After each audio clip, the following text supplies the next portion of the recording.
Assalamualaikum warahmatullahi wabarakatuh.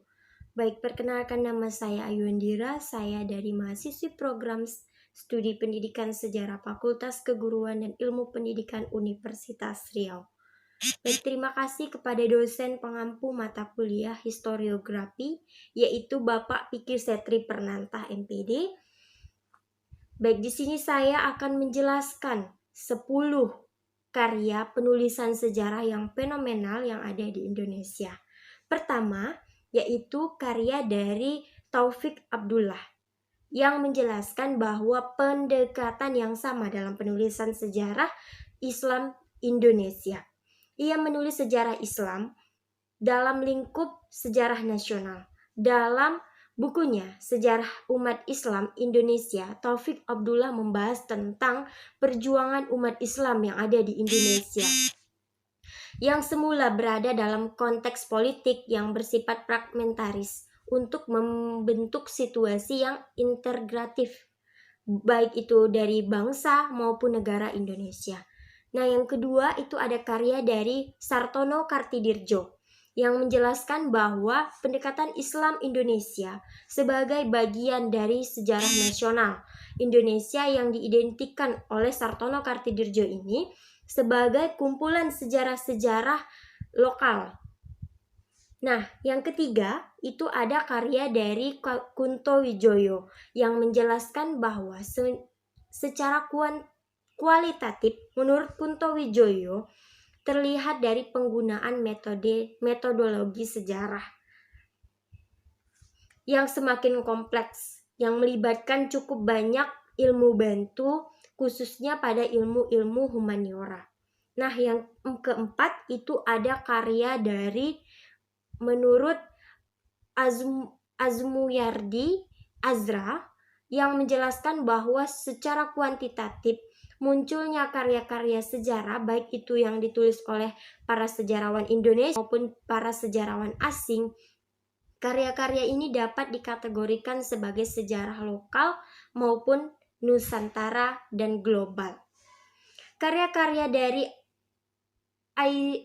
Azyumardi Azra ini yaitu karya-karya yang memberikan sumbangan yang signifikan dalam upaya pemahaman yang lebih akurat mengenai sejarah Indonesia secara keseluruhan. Nah, yang kelima itu ada karya dari Mukti Ali yang menjelaskan bahwa paling tidak terdapat 2 corak pendekatan dalam penulisan sejarah Islam yang ada di Indonesia. Pertama itu ada pendekatan corak Islam Indonesia sebagai bagian dari sejarah umat Islam. Nah, yang kedua itu ada pendekatan Islam Indonesia sebagai bagian dari sejarah nasional. Yang keenam itu ada dari karya Yahya Harun yang menjelaskan bahwa dari karyanya mengenai sejarah Islam Indonesia yang menekankan pada periode juga dilakukan oleh Yahya Harun. Ia lebih tertarik pada pertumbuhan dan perkembangan serta runtuhnya suatu kerajaan Islam bumi yang ada di Nusantara. Nah, yang ketujuh itu ada karya dari Uka Jandrasmita.